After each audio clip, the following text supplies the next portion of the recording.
Good afternoon, everybody. Uneducated Economist here. So it is a rainy day, but then again, it's Oregon, so it rains just about every day up here. And you know what I like about the rain is that we are we are always expecting it to rain. Like it rains 9 months out of the year, and if we have a sunny day, we're excited about that. It's like, wow, a nice sunny day. What are we going to do? But what we don't worry about is the rain.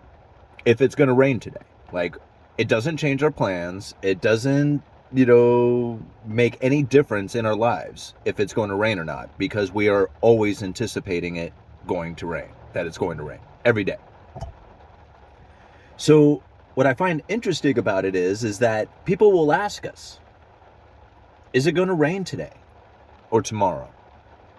And like, the people's response to it is like, oh, probably, maybe, I don't.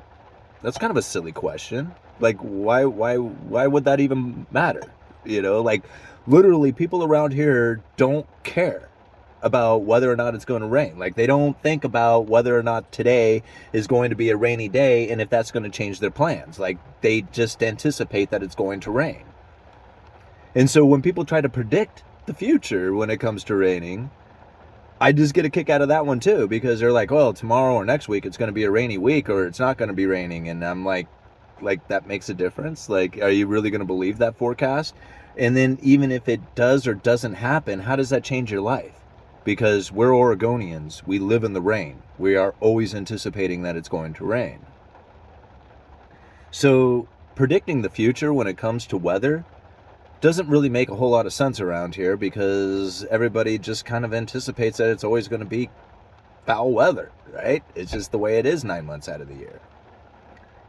So when I saw this article talking about how the Federal Reserve's economists believe that there is a 50% chance that we are going to have a recession in 2023, and I thought to myself, that is the dumbest thing that I have ever read.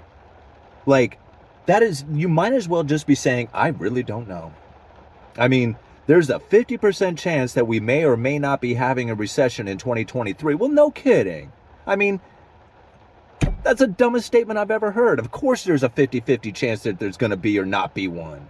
I mean, that doesn't, like, at the end of it, and somebody says, well, you were wrong. And it was like, how could we possibly be wrong? We said that this was going to happen. We said that there was a chance that it wasn't going to take place, and we said that there was a chance that it was. I mean, that is the lamest thing that I've ever heard. And any comment or statement that tries to give any kind of, like, credit to this argument that there is a 50% chance that we're going to have a recession in 2023 will then be illogical. Like, it doesn't have any merits to it whatsoever. I mean, you got to have a reason beyond just a 50% chance. A 51% chance would do better, right? At least you have some sort of idea that we are going to be more likely than not going into a recession. But to say that we have a 50% chance that I'm going to stand on the fence and be right or wrong no matter what the outcome is, I mean, that's no economic theory that goes behind that. That is somebody saying that they don't want to take a chance on their ideas of what they feel is coming into the future because they don't feel that the data that they have is relevant enough. That's what that comes down to. So when I say that we're headed into a recession in 2023, it feels to me like we're already in recession. I mean, I work retail sales for a living. I can tell you it is not happening on the retail side. 6 months ago, I did a video saying that retail was dying on the vine, and what did we find out? Look at all the buildups taking place at Walmart and Target. These places are not doing well because of all the massive inventory buildup that has taken place, because the overwhelming consumer demand was completely fraudulent and wasn't there. So now we're experiencing the repercussion from that.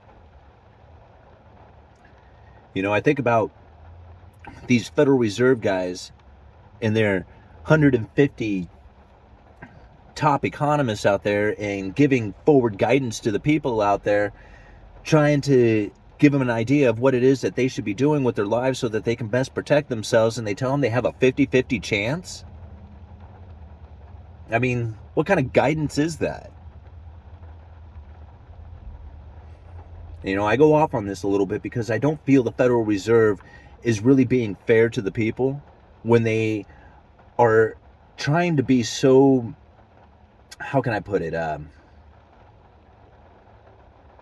don't know, like clouded in their view or in their description of the view to try and persuade the people to start making decisions that then start instigating a inflationary scenario. I mean, the forward guidance coming from the Federal Reserve is credible threats. How many people a year ago said that we would be in a hyperinflation scenario right now? Look how much is reaching their all-time highs right now. Is there anything at their all-time highs?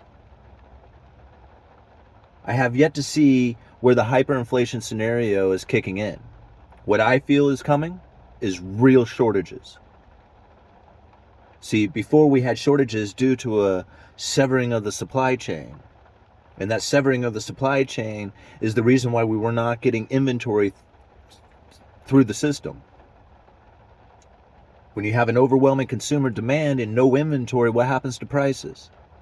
They move up.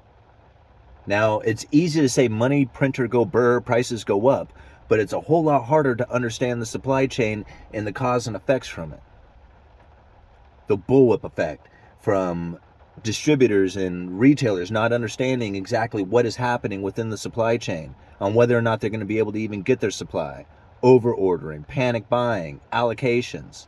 All this stuff completely disrupted the supply chain to a point that it is now severely damaged and it is taking time to repair itself.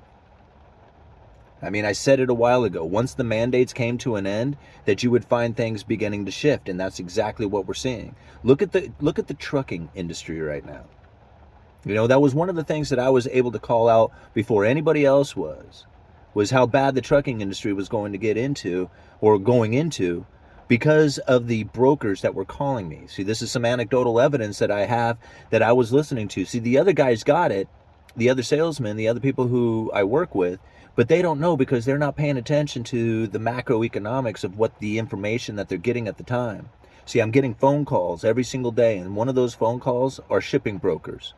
Now, during the pandemic, when there was a shortage of truckers, those guys were non-existent. I couldn't find a single trucking broker to call me for anything. Now, these trucking brokers, they're calling us 3, 4, 5 times a day. I take 2 calls a day at least, personally, and I know the other salesmen are taking them as well. So it's the sign of the times.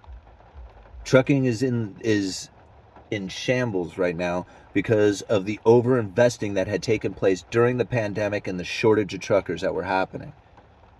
That overinvestment, that was a malinvestment. It should never have taken place because that overwhelming consumer demand was simply not there. And that once everything equalized, that investment into the trucking was no good. And now they're starting to pay the price for it. I'm going to go back into work. Uneducated Economist. You guys let me know.